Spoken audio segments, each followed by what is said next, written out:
जी, धन्यवाद आपका। आप सब भाई यहाँ पर पहुँचे और इस पवित्र काम के अंदर आपका भी सहयोग मिले।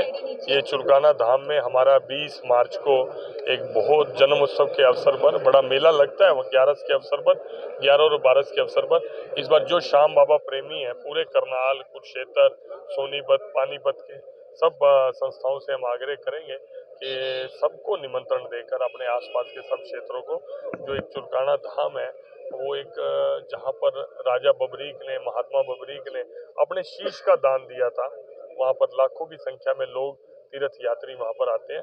तो एक है वहाँ पर थोड़ा इंफ्रास्ट्रक्चर और डेवलपमेंट के नजरिए से एक बड़ा विराट रूप बने, ऐसा प्रयास है। तो सबसे मिलके सभी संस्थाओं को साथ में जोड़ के इस काम को पूरा प्रयास, दुर्भाग्यपूर्ण है, ऐसा नहीं होना चाहिए और गलत हुआ है।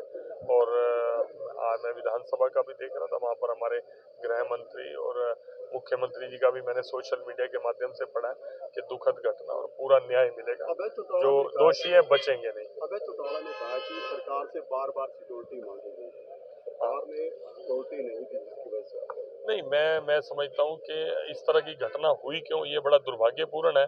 सिक्योरिटी उन्होंने मांगी और सिक्योरिटी ना देने का क्या रीजन रहा या सिक्योरिटी के ऊपर क्या रिपोर्ट थी, वो जो एजेंसियां हैं उन वही तय करती हैं क्या रीजन था और क्या चीज की रंजिश थी। मुझे अभी सारी चीजें क्लियर हो जाएंगी। आज पूरे देश के अंदर किसानों ने लंबे समय तक मांगे हुए हैं। देखिए, मैं जहाँ तक किसानों के आंदोलन की बात है, हम कई दिन से देख रहे हैं। मैंने पिछली बार भी यहाँ करनाल में आया था, मैंने शांति की अपील की थी।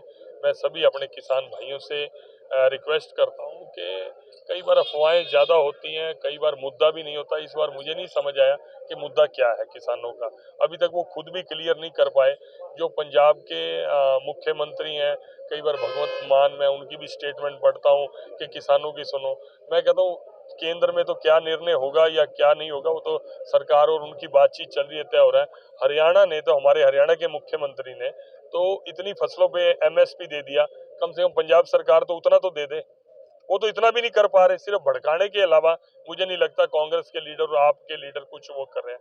और मैं चाहता हूँ, और अच्छे किसान बहकावे में नहीं भी आ रहे, और जो किसान की आड़ में जो कुछ लोग राजनीति करना चाहते हैं, वो सब लोगों के सामने आ रही है, वीडियो आ रहे हैं। जो नरेंद्र मोदी जी को मारने की बात करते हैं और जो देश से अलग होने की बात करते हैं, वो वीडियो भी आप लोग देख रहे हैं। और मुझे लगता है कि समाज से उनको इस बार समर्थन भी नहीं मिला। ये आम आदमी और कांग्रेस का समझौता हो गया, आम आदमी पार्टी का और कांग्रेस का, जैसे मीडिया के माध्यम से मुझे पता चला। और अभी बता रहे हैं कि आप पार्टी कुरुक्षेत्र से खड़ी हो रही है, तो इसका मतलब कांग्रेस तो मैदान से, कुरुक्षेत्र से तो सबसे पहले भागी गई, ये क्लियर है। हो सकता है कि इंडी अलायंस में इनका और भी किसी पार्टी से कांग्रेस को कहीं और से भी भागने का रास्ता पड़ जाए, तो ये तो भागेंगे और बाद में ये समझौते तोड़ेंगे भी सही। अगर हरियाणा में ऐसा है तो पंजाब में भी इनका समझौता हो गया, पंजाब में कांग्रेस और आप पार्टी का हुआ कि नहीं हुआ? मैं नहीं हुआ, तो वहां भी इनको कर लेना चाहिए, मिल के लड़े तो शायद कुछ। वैसे तो जनता इनकी असलियत जान चुकी है, अकेले लड़े या मिल के लड़े, लोग इनके ऊपर विश्वास खो चुके हैं। इस बार भी है ही समझौता, है ही, बीजेपी जेजेपी साथ ही, हम 100%। व्यवस्था को लेकर प्रदेश सरकार पर सवाल उठ रही है, चाहे वो हाल की घटना हो या इससे पहले। देखो, कानून व्यवस्था को उठाकर मैं अब, क्योंकि दुखद घटना है राठी जी वाली, आप क्योंकि उसके साथ जोड़ के न्यूज लगाएंगे, उसका मुझे कष्ट है।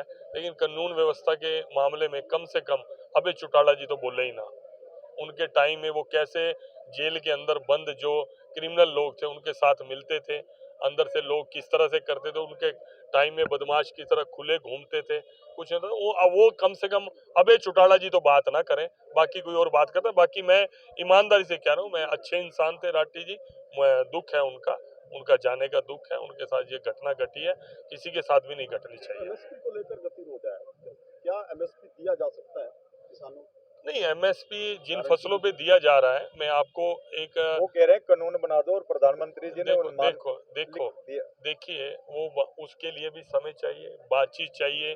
वो कानून बनाने के बाद उन फसलों को खरीद, कितनी फसल यील्ड होती है पूरे देश की, क्या उतना खरीदने के लिए पैसा केंद्र सरकार के पास है, क्या उतना बजट है, ये 10 चीजें इसके ऊपर चर्चा होती है।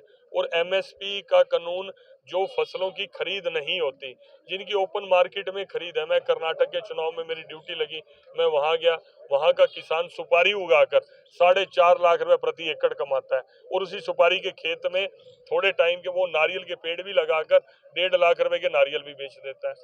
उनको तो किसी एमएसपी की जरूरत नहीं है। एमएसपी की जरूरत ही सबसे ज्यादा पंजाब के अंदर आ रही है। आप ये देखिए कि जिन फसलों को हम एमएसपी देते हैं वो एक इजी टास्क भी हो जाता है, डाइवर्सिफाई नहीं होता।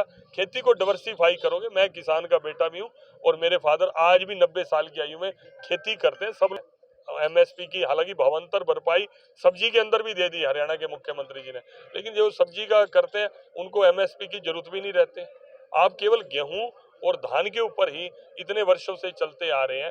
थोड़ा सा डाइवर्सिफाई करेंगे किसान की। मैं ईमानदारी से कहता हूँ, जितने प्रोग्रेसिव फार्मर है, चाहे हरियाणा के हैं चाहे पंजाब के हैं, लाखों रुपया खेती करके कमा। सर उसी में भी प्रोग्रेसिव में क्या घोटाला हो गया? बहुत तरह के नहीं, वह बताओ ना, बताओ। प्रोग्रेसिव फार्मर का मतलब ये है कि आप फसल में एक्सपेरिमेंट करते हैं।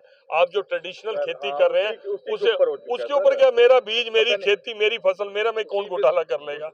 करनाल से चुनाव लड़ेंगे कहीं और से? ये सवाल आप गलत आदमी से कर रहे हो। ये जो तय करेगा संजय भाटिया लड़े या कोई और लड़े, ये तय करने वाले हो रहे हैं, ये वही बताएंगे, मुझे खुद नहीं पता। क्योंकि अभी आप खुद ही अभी कह रहे थे, मैडम मेयर को अभी कह रहे थे। नहीं, मैंने, उन्होंने जब लोगों ने वो बात करी और मैंने तो अपनी कुर्सी के ऊपर, संजय बटला जी ने कहा कि सांसद जी अपनी कुर्सी पे बिठा रहे हैं। मैं कहा ये वाली कुर्सी नहीं, असली कुर्सी पे मेरा बस चले तो मैं उनको असली कुर्सी पे बिठा दूं। ऐसा नहीं हो, मेरी बहन है। भाई साहब के अंदर थोड़ी सी संगठन की क्षमता है। अभी पीछे 22 तारीख को जो भव्य 22 तारीख को भव्य श्री राम मंदिर की प्राण प्रतिष्ठा थी, तो उससे पहले हमारा क्या हुआ कि माइंड में आया कि सारे तो अलग जान के प्रतिष्ठा की मीटिंग थी। कहने लगे 22 तारीख को प्रोग्राम हो रहा है, लेकिन आप उस दिन तो सारे मंदिरों में कार्यक्रम है पूरे देश भर में। आप कोई ऐसा कार्यक्रम करो, चाहे शोभा यात्रा अगर कर सकते हो तो टाइम तो थोड़ा सा है, 5-7 दिन की बात है, तो आप सोशल मीडिया में, तो मेरे माइंड में क्लिक करेगा। मैं सुन रहा था, मैंने तो कोई सोशल मीडिया के अंदर लेना देना नहीं था, मैं तो बैठा ही था मीटिंग के अंदर।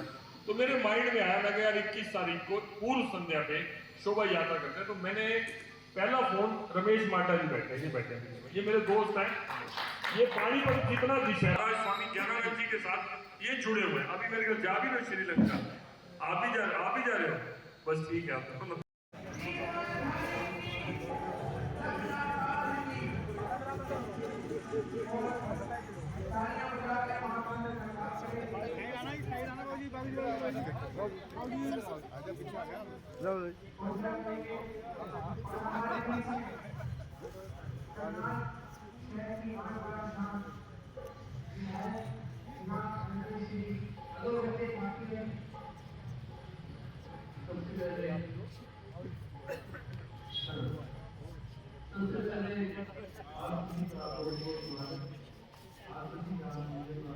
आपके लिए